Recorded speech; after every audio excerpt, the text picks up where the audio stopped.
cuenta que si van a venir los demás. Hola, hola, hola, muy buenas tardes, noches. Tenemos una nueva edición de su programa Entre Líneas, análisis del discurso político con voz propia. Les saludo a Giovanni Jiménez, director de culturacr.net.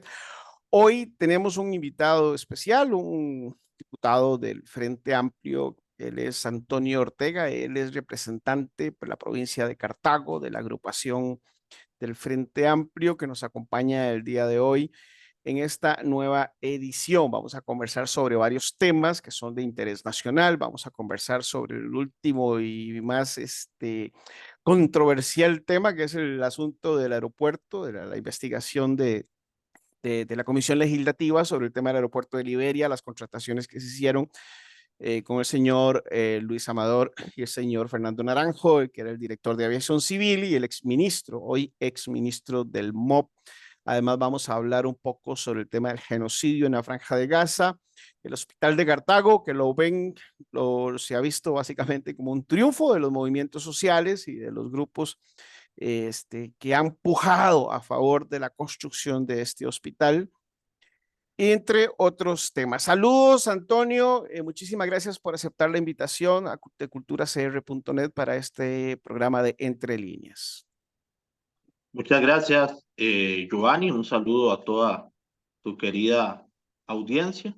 Un saludo también a todos los que hacen posible que estos espacios se den, y me agrada mucho estar aquí conversando con vos como en otros tiempos. Cuando eras candidato o eras candidato a la diputación, ¿verdad? Habíamos conversado. También tuvimos algunos debates en la Universidad de Costa Rica, algunas otras cosas interesantes. Antonio Ortega estuvo enfermito en los últimos días, ¿verdad? Hoy de hecho está de permiso porque tienen que ir a que le quiten los puntos de una operación ambulatoria. Entonces está ahí informal, pero sacó el tiempito para atendernos y eso es algo muy especial y yo le agradezco, Antonio. Muchas gracias, siempre es un honor. Y obviamente en estas labores, cuando uno está con permiso o incapacitado, muchas veces, o la mayoría de veces, a menos de que sea algo que te tenga, digamos, derrotado en la cama, ¿verdad? Un dolor de cabeza o algo relacionado, digamos, con que te afecte, digamos, eso. Por lo general seguimos trabajando con la computadora y con el WhatsApp y con entrevistas. Lo que sí no podemos hacer es, obviamente, asistir al plenario y a comisiones, pero bueno, espero poder estar en la tarde en la asamblea, dependiendo cómo me vaya en la cita ahora. Y pues bueno, también tuve que faltar un poco más de una semana, días atrás, por esta situación. Claro, es una labor sempiterna, definitivamente, esto de ser diputado. Antonio, un triunfo para Cartago, para la comunidad, para la oposición, el que por fin se le diera el banderazo verde a la construcción del Hospital de Cartago. Bueno, una votación de 6-3, 3 votos en contra del gobierno de la República. ¿Cómo lo valora usted en breve después de todo lo sucedido? Sí, yo creo que efectivamente es un triunfo de los movimientos sociales, de los grupos en defensa de la salud, de las juntas de salud, de los diputados de oposición, de los municipios que se opusieron, digamos, a la propuesta o a la no propuesta del gobierno, y también, hay que decirlo, de los medios de comunicación que junto a las diputaciones evidenciamos en un montón de ocasiones que el gobierno no solo no tenía ningún plan, sino que estaba buscando pretextos cada día más absurdos para la no construcción del hospital de Cartago. Es una deuda. Tenemos lamentablemente una presidenta de la Seguridad Social, de la Caja Costarricense de Seguro Social, sin ningún deparo en querer privatizar la seguridad social, sin ningún deparo en decir y desconocer para cuántas personas está hecha la sala de emergencias del Hospital de Cartago. Yo se lo pregunté y ella no sabía. Le dije que cuántas personas atendía al día, tampoco sabía. Le dije que si ella sabía lo que significaba la hora dorada me dijo que no sabía. La hora dorada es la hora en la que se debe atender a una persona que sufre un infarto para que no fallezca o para que no tenga, digamos, complicaciones más severas. Esto es muy importante porque en Cartago actualmente no se puede recibir, no se puede atender a las personas que sufren estos problemas relacionados con el corazón y tienen que trasladarse al Calderón Guardia. Muchas personas mueren en el camino, Imagínense, porque para nadie imagínense. es un secreto la situación de la Florencio del Castillo. Le pregunté que si ella sabía cuánto se duraba del Max Peralta al Calderón Guardia en una ambulancia. Lo desconocía, me dijo un número absurdo, me dijo 25 minutos, en fin. Ellos están en otra cosa que no es la seguridad social y en buena hora la gente de la UCAEP se dieron cuenta de eso y dieron el voto decisivo para que no se atrasara más la construcción del hospital, haciéndole caso a los criterios técnicos y a los criterios científicos. Y creo que se va a venir una cacería de brujas de parte del gobierno y doña Marta Esquivel a las personas que votaron a favor del hospital, porque así es como han trabajado siempre. Qué terrible, ¿verdad? Es decir, ese comportamiento revanchista, ese comportamiento contra las personas, es decir, cuando no se tienen criterios, no se tienen datos. Doña Marta Esquivel está demostrando que no domina realmente los datos, excepto que tienen una posición fija y una posición de detener el desarrollo de la Caja Costarricense del Seguro Social, porque ahí está también el tema del aeropuerto de Limón, que yo recuerdo que ya se tenía un lote visto cuando terminó el gobierno anterior y después de eso no ha sucedido más tampoco. Es decir, bueno, imagínense que estamos con lo del Cartago, ahora con lo de Limón, pues mucho menos.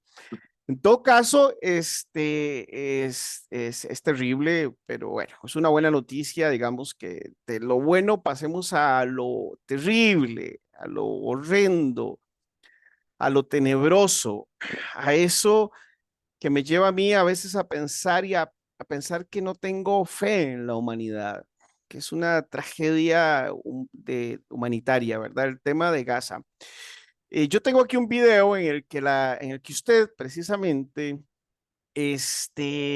por parte, digamos, como representante de la fracción de la bancada del Frente Amplio, pide al gobierno de la República o hace un pedido muy particular al gobierno de la República para que se actúe eh, en el caso de la detención, en el caso de la orden de detención de la Corte Internacional de Justicia contra Benjamín Netanyahu. Ya se me cruzaron los nombres, contra Galán, ¿verdad? También, y contra los líderes también de Hamas. Esa resolución, permítame que estoy aquí con un problemita técnico, pero ya lo tengo casi resuelto. Vamos aquí a compartir. Portativa al canciller de la República, don Arnoldo André Tinoco, para que el Estado de Costa Rica apoye la orden de arresto emitida por el fiscal jefe de la Corte Penal Internacional contra el primer ministro de Israel, Benjamín Netanyahu, y su ministro de Defensa, Yoav Gallant, y por delitos de crímenes de guerra y crímenes de lesa humanidad tipificado en el Estatuto de Roma. En ese mismo sentido, ya se ha manifestado el Estado de Francia, Alemania, Bélgica y Noruega, actores esenciales de la escena internacional. Repudiamos de forma categórica el bombardeo israelí al centro de desplazados, provocando la muerte de más de 50 palestinos, incluyendo mujeres y niños, dejando unos 250 heridos por quemaduras en Rafah, Gaza, este 27 de mayo. En este sentido, también consideramos que la masacre que están llevando a cabo los sionistas es flagrante y aterroriza la comunidad internacional día a día. Las acciones militares ejercidas por el Estado sionista de Israel durante 76 años y 10 meses sobrepasa con creces todos los límites fijados por el derecho internacional humanitario. También solicitamos el acompañamiento del Estado de Costa Rica a las acciones judiciales asumidas por el Estado de Sudáfrica en la Corte Internacional de Justicia, que han sido un orgullo para la humanidad. al ser Costa Rica un país que ha asumido de forma histórica igualmente valiente un estandarte diplomático de la paz mundial, el diálogo a través de las vías diplomáticas y el multilateralismo. Por lo tanto, en este momento histórico no es de recibo el silencio diplomático y más bien se requieren de posturas valientes, claras y contundentes en donde jamás deberá mostrarse ninguna tolerancia a las conductas destructivas del Estado de Israel ni de ningún Estado en el mundo. Y así lo solicitamos que se diga. Resulta que la Cancillería, por primera vez, quizás tarde, emite un comunicado en el que también reprocha lo que sucedió en ese campo de desplazados. Era un refugio de personas inocentes, de niños, mujeres, ancianos, civiles inocentes que fueron masacrados. Hay más de 50 víctimas, más de 300 heridos y una situación que incluso el gobierno de Estados Unidos le planteó decir que era un panorama desolador. Estaba leyendo que el presidente de China también planteaba que estaba desconsolado. Guterres, el secretario general de la ONU, plantea lo mismo. Macron, el presidente francés, lo dijo con claridad. Estaban molestos, sobre todo por el irrespeto a el instrumento de la Corte Internacional de Justicia, la orden. Porque resulta que Israel, cuando firma el contrato de asociación con la Unión Europea, acuerda, firma estar de acuerdo con las resoluciones de la Corte Internacional de Justicia y en este momento, evidentemente, las está violando. Antonio, ¿qué pasa?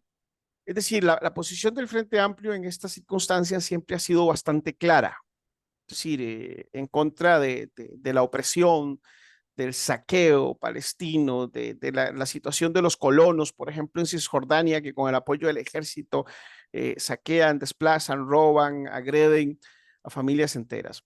Pero yo le pregunto a ustedes, como una fuerza de izquierda costarricense, ¿qué pasa también? ¿Cómo perciben ustedes la situación de los judíos en Costa Rica, del antisemitismo o el antijudaísmo, para ser más específico y más claro, ¿verdad? Porque se está dando en el mundo una corriente, se habla de antisemitismo, pero en realidad es como un antijudaísmo. ¿Cómo se enfrenta? ¿Cuál es el mensaje de Antonio Ortega y del Frente Amplio a los costarricenses contra el tema del antijudaísmo y de los judíos en Costa Rica? Sí, creo que el siglo XX nos enseñó de la peor manera lo que significa la persecución, lo que significa el odio, lo que significa la exterminación, el genocidio y entre otros grupos, los judíos vivieron en carne propia esto, de manera sistemática, no de manera, vamos a ver, no por una eh, casualidad, sino por un proceso racional para su exterminación. En Costa Rica, hasta donde yo entiendo, no existe, digamos, una organización judía como tal. Lo que existe es una organización sionista que para efectos de las personas que nos siguen y quizás si no conocen el tema, no es lo mismo el sionismo que el ser judío, ¿verdad?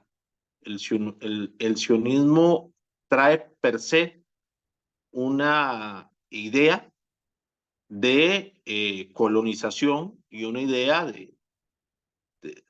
de supremacía sobre los otros pueblos, puntualmente sobre Palestina.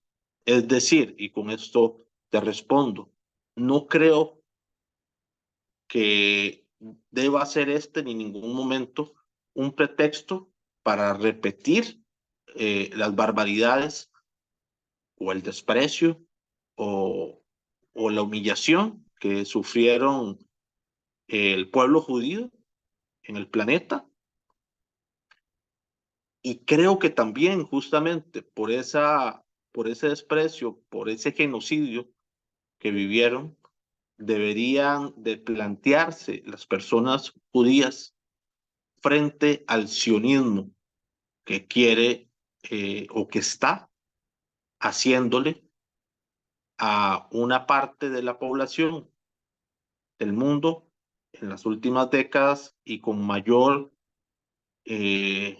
vehemencia, con mayor terror en los últimos meses, les está haciendo lo que a ellos les hicieron, que es un exterminio planificado, racionalizado, para desaparecer una Usted conoce, población. usted conoce las declaraciones de Evelyn Fashler y usted me imagino que estaba presente o por lo menos se dio cuenta de la exposición que hizo el diputado Eli Feinsack Mintz en la Asamblea Legislativa donde se mostró furibundo, ¿verdad? Yo hablé, me llamó un sionista de Costa Rica, no voy a decir quién, ¿verdad? Y me dijo que el sionismo en Costa Rica no está de acuerdo con esa barbarie. Es decir, que ellos sí son sionistas, pero no son sionistas como se dice que son. De hecho, fue diputado de Liberación Nacional, este señor, y él defendía que no había un genocidio en Gaza. Ese tipo de manifestaciones, incluso el caso de la periodista Evelyn Fashler en Twitter fue, eh, digamos, muy polémico porque ella hizo una defensa a ultranza, ¿verdad? Casi no había una reflexión digamos, en buen costarricense le llovió, más ahora que están entrando las lluvias. ¿Cómo ve usted esa situación? ¿Están confundidos ellos o cómo cómo perciben ustedes la situación de este sionismo costarricense que se dice no ser del sionismo de Netanyahu? Bueno, creo que el negacionismo ha sido también parte de, de las diferentes tragedias que ha vivido la humanidad. Siempre han existido grupos, no solo que promueven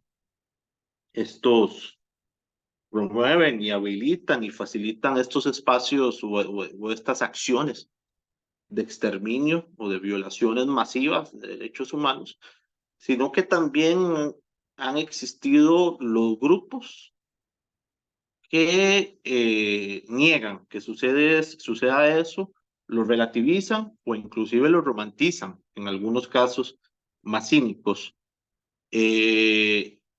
Así ha pasado desde el propio Holocausto, así pasó con la Santa Inquisición y así ha pasado con diferentes momentos tristes de la humanidad donde han existido grupos y personas que tratan de relativizar que no se quiera hablar de genocidio, que no se quiera usar eso, evidencia que tienen o que el sionismo tiene en el mundo entero y en Costa Rica posibilidades económicas, políticas y comunicativas para incidir en la opinión pública. Y hay un silencio, es decir, yo Hay un silencio no conozco de por ejemplo, ninguna manifestación. sí, por ejemplo, de la embajada de Israel han tenido actitudes sumamente irrespetuosas, acosadoras con respecto a las diputaciones, Contra ustedes, cuando contra el Frente Amplio. sí, contra nosotros y contra, digamos, habrá diputados que no les parece extraño que un embajador les esté diciendo exactamente qué tiene que decir la moción. Ujú. Por ejemplo, cuando unos diputados estaban defendiendo una moción, uno sin ningún tapujo le dijo nos dijo al resto y al presidente de la Asamblea Legislativa que es que así la estaba pidiendo el embajador de Israel. Y pues bueno, hasta el mismo don Rodrigo Guaya le tuvo que decir que esto era la Asamblea Legislativa y que teníamos autonomía e independencia. Y pues bueno, si a eso se le suma el canciller de Israel yendo a la escuela de Israel en Pérez Celedón a decir prácticamente que no se les puede ayudar porque Ariel Robles no les quiere dar una reunión. Y eso es chantaje, eso es coacción, eso es mandar coacción, eso es tratar de intimidar y de verdad creo que están siendo sumamente irrespetuosos, no solo aquí, sino con el mundo entero y con la inteligencia del mundo entero, al punto que hasta Estados Unidos se ha tenido que sacudir estas pulgas. A pesar de haber sido cómplice y de seguir siendo cómplice de esa matanza, porque Seguir siendo cómplice igual que Alemania. Estados Unidos, igual que Alemania. Bueno, Alemania no aprende, quizás, digamos. Cambiemos de tema, porque a mí ese tema, honestamente, yo se lo digo, a mí ese tema porque ya hay que decirle, ya de hace ratos hay que decirle genocidio y hay gente que lo ofende y que le suena, que tiembla y que lo siente extraño cuando uno dice genocidio en la Franja de Gaza, pero es que no es otra cosa más que un genocidio y no hay quite.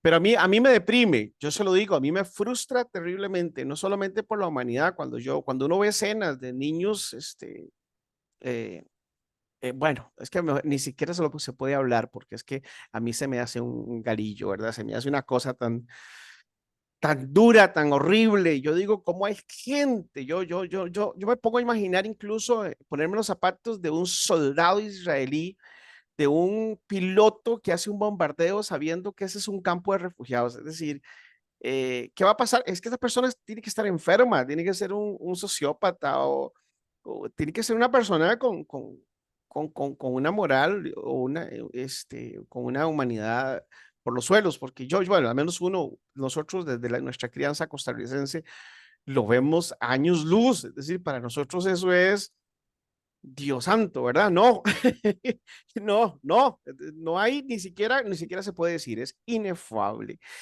Don Antonio, en la comisión, no estoy seguro en cuál fue la comisión, infraestructura se llama, sí, la comisión de infraestructura, llegó la jefa de los aeropuertos, ¿la jefa de qué?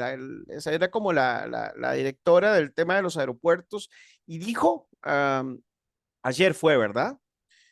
Que ella tuvo presiones del señor Fernando Naranjo. Yo le escuché que de Fernando Naranjo no dijo de Luis Amador.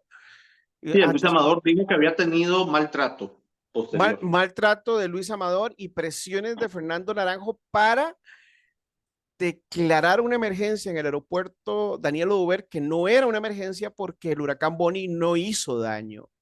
Cuéntenos así como brevísimamente, porque se nos va el tiempo, ¿verdad? ¿De qué va ese asunto? Porque es gravísimo, ¿verdad? Es decir, lo que ella está planteando como funcionaria honesta, ¿verdad? Porque lo está planteando, lo dijo con miedo. Es decir, ella está evidentemente presionada y lo que dijo y lo que declaró en la comisión legislativa, sentí que lo estaba diciendo de manera honesta, pero temerosa.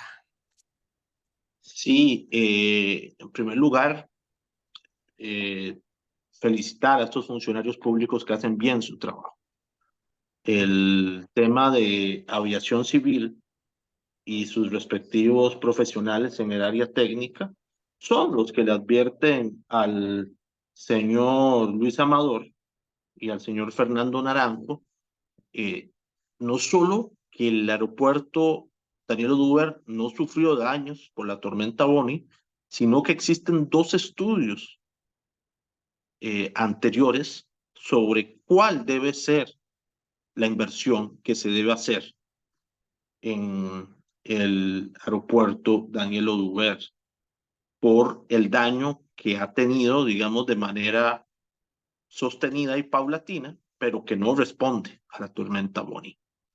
Uno de esos estudios es de la ANAME y pues bueno, ellos dicen que don Fernando y don Luis Amador, por medio de las diferentes formas que se puede tratar de torcer el brazo a funcionarios, envían representantes de la Comisión Nacional de Emergencias, que ya descubrimos que uno ni siquiera es representante de la Comisión Nacional de Emergencias, aunque así se presentaba, iba con uniforme, pero no es funcionario, e hicieron un estudio con fotos falsas, hicieron un estudio con criterios ¿Cuál es el nombre falsos. de este falso funcionario?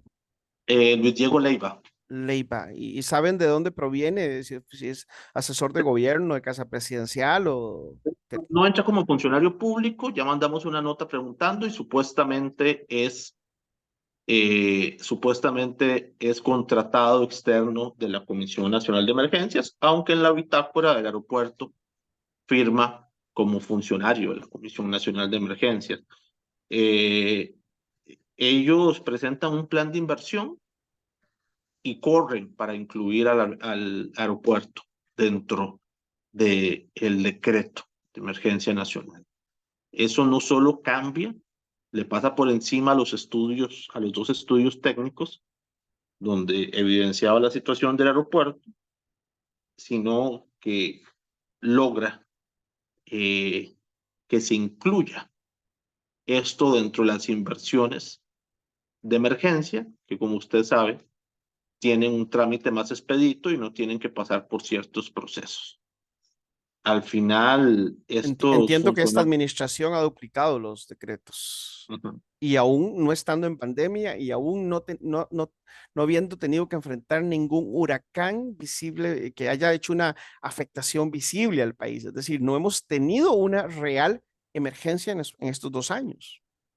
Sí, quizás están haciendo la danza de la lluvia o rezándole a tormenta, a la X-Men, a Storm, para que llueva y cause algunos daños para poder respaldar alguna de estas, Ya me alguna hiciste de el día, estas Antonio. ansiedades que tienen por generar contratos. A propósito de la reseña Qué muchacho. Millennials con los X-Men. eh, Bueno. Entonces, eso es lo que sucede. Eso es lo que sucede. El otro señor que destaca en la lista de estos funcionarios, él es empleado del MOP y para efectos prácticos lo que hizo fue ser un operador político, Luis Amador, porque él es el que se encarga de tratar de incidir en los funcionarios para que muevan eso de la manera que él quiere. Eh, es un señor de apellido Charbel, Seca, y él, digamos, muy tranquilamente dijo que no se podía presentar el lunes pasado a la comisión porque tenía otros asuntos en su agenda. Pues bueno, ya le mandamos a decir que tiene que ir a la comisión o si no, Con la seguridad será pública. con la seguridad pública. Y pues bueno, es un tema que está en pleno desarrollo y que creo que va a dar pistas Para, sobre cómo se hace el para una chorizo en este país. investigación mayor, para una comisión nueva. No, es un expediente dentro de la investigación, dentro de la Comisión de Infraestructura. Ok, muy bien. Yo bueno, yo creo que esto sí, definitivamente va a dar para más. Ustedes están haciendo varias investigaciones. Ayer estaba entrevistando a Ariel Robles, el diputado Ariel Robles, y él planteaba también varias investigaciones sobre lo que sucede en el Caribe Sur. Así que aprovecho de una vez para eh, invitarlos a que también escuchen el programa con Ariel, que está ahí ya grabado en YouTube y en el Facebook de culturacr.net, donde conversamos no solo sobre el Caribe Sur, sino también otros temas de importancia también nacional. Antonio, hay un tema que lo tenemos ahí todavía. Usted está planteando una reforma que a mí me pareció llamativa, que plantea que el Tribunal Supremo de Elecciones pueda adelantar el 50% de la deuda y que ese adelanto de dinero del 80% sea para el manejo de publicidad en medios de comunicación, es decir, de alguna manera democratizar el tema del financiamiento de la deuda política, del financiamiento que da el Estado a los partidos políticos. Esta propuesta en particular, así como yo la estoy diciendo, ¿verdad? De que haya la posibilidad de adelantar la mitad, podría eliminar esos, por ejemplo, ese tema de los bonos. Este tema es bien complejo, ven, muchísima gente que, por ejemplo, invirtió en bonos de muchos partidos políticos terminó sin recibir ese dinero, es decir, tanto por servicios profesionales como por los que dieron el dinero a cambio de una supuesta renta o un supuesto porcentaje de ganancia. Entonces, durante las últimas elecciones, este tema fue bastante polémico, controversial, y los resultados fueron terribles. Yo recuerdo al señor aquel de Pedregal diciendo que los bonos de Nueva República valían tanto como papel higiénico, algo así dijo, una cosa terrible. El tema de los bonos B, por ejemplo, ya digamos, yo sé, por ejemplo, de los medios de comunicación que ya no están dispuestos y no quieren aceptar los bonos. Y además las deudas enormes que se adquieren con el BCT del señor, hablando de judíos, ¿verdad? De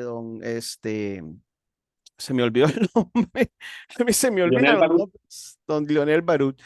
Y entonces resulta que normalmente en contratos leoninos, porque le exigen a los partidos políticos que no pueden emitir más bonos A que no sean los que les dan a ellos. Entonces, todos los que contribuyen con los partidos políticos se quedan en bonos B y los proveedores se quedan en bonos B. ¿Y qué resulta de eso entonces, Antonio?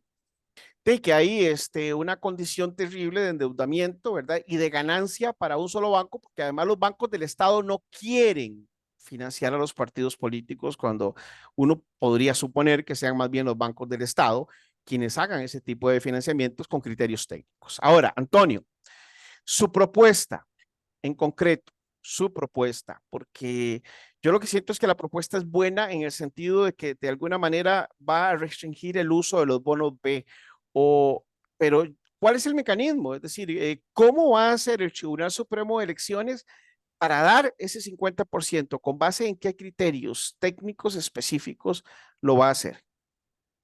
Sí, efectivamente se busca democratizar la pauta, dar una igualdad de condiciones o tratar de equiparar la cancha para todos los partidos políticos y que no queden en las manos de financistas, de garroteras o en el peor de los casos de dinero mal habido, que también sucede. Esta propuesta de franjas se utiliza en muchos otros países. El Tribunal Supremo de Elecciones inclusive la ha planteado como las reformas necesarias. Y pues bueno, lo que establece es un adelanto de deuda para estos fines, segmentado porcentualmente entre los partidos políticos que tienen presencia en la Asamblea Legislativa, entre aquellos que no tienen presencia en la Asamblea Legislativa y son nacionales, y entre los partidos provinciales. Obviamente, ¿Cómo se distribuye? ¿Cuál es el criterio para la distribución de esos fondos? tienen prioridad de un 80% los partidos políticos que tienen presencia en la Asamblea Legislativa, entendiendo que son partidos ya establecidos, y el resto se distribuye entre los partidos nacionales nuevos o que no tienen presencia y los partidos provinciales que solo participan para una diputación o para las diputaciones, ¿verdad? Y si esos partidos luego no logran los votos necesarios de acuerdo con el código electoral, Tienen que regresarle el dinero al Tribunal Supremo de Elecciones. quedarían con una deuda frente al Tribunal Supremo de Elecciones. Y claro, pero obviamente ahí cada partido, vamos a ver, en el entendido de que puede invertir esa manera para la obtención de votos, uno creería que se Que lo van a usaría lograr. de la manera más eficiente, a sabiendas de que tienen la posibilidad de atraer más votos con estos porcentajes de dinero que se entregarían. ¿Tiene apoyo del Tribunal Supremo de Elecciones este proyecto? Ha ¿Respaldo? tenido apoyo, actualmente no ha respondido porque el texto no está convocado en extraordinarios. Le pediré al presidente de la República que lo convoque. Esperamos tener el apoyo del Tribunal Supremo de Elecciones, que dicho sea de paso, es el que administra y es el intermediario entre los medios de comunicación y los partidos políticos.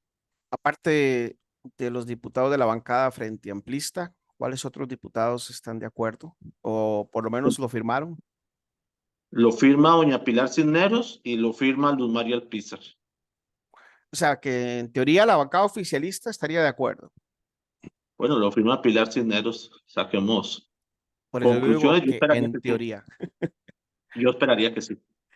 ¿Y qué pasa con Liberación y la Unidad y Nueva República? Bueno, Nueva República se opone a todo lo que ustedes hacen. Ustedes tienen un antagonismo bastante marcado y claro, pero Bueno, ellos quieren pelear con nosotros para poder existir.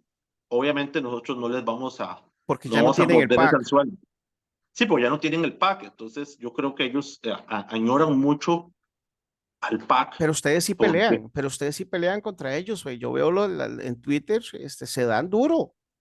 claro, claro, porque yo creo que también tenemos una responsabilidad, yo siento una responsabilidad más que como diputado, como persona, como ciudadano, en señalar eh, el ascenso del neofascismo en el mundo, a propósito de lo que estamos hablando de Israel.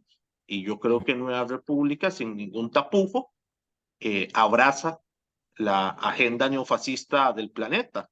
Y conspiracionista, ese tema de apoyar esas locuras antivacunas Está es dentro, es que la situación conspiranoica, la agenda conspiranoica está dentro de la agenda neofascista. Vean lo que dice Bolsonaro, lo que dice Trump, lo que dice Vox en España, lo que dice Milei, qué piensan ellos de la salud, qué piensan de la salud pública, qué piensan de las vacunas. Yo les dije el otro día que ellos están a nada en la Asamblea Legislativa de promover el terraplanismo, que es lo que les falta, nada más, y yo creo que ya ahorita alguien va a decir eso.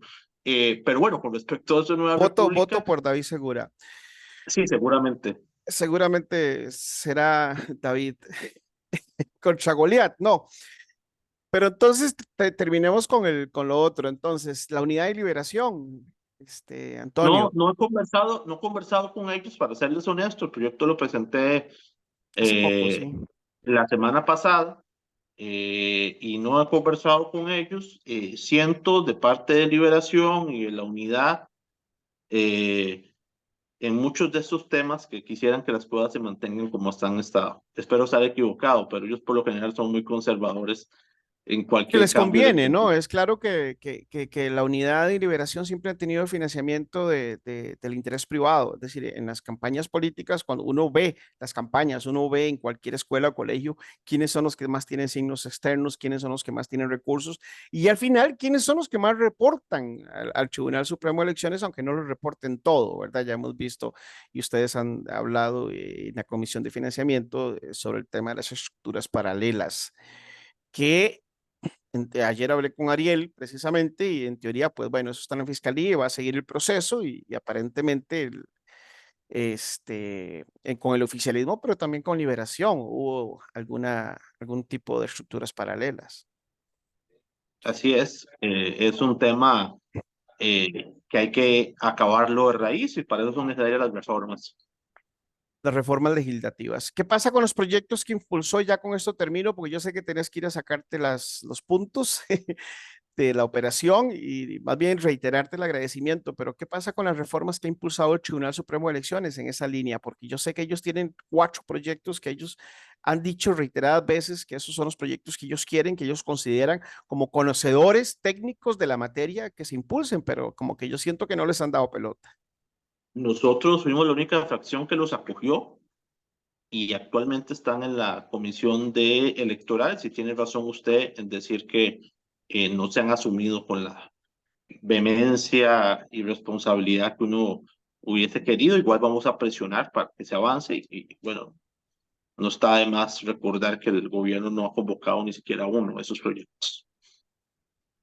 Bueno, tengo muchas más preguntas, siempre tengo muchas más preguntas, pero yo sé que ya tiene que irse. Muchísimas gracias, Antonio, eh, por estar con nosotros en esta nueva edición de Entre Líneas. Recordarles que ahí está el programa con don Ledio Jorges, el programa con Ariel Robles, el programa con Claudio Alpizar. Los pueden encontrar en Facebook, en los videos de Facebook.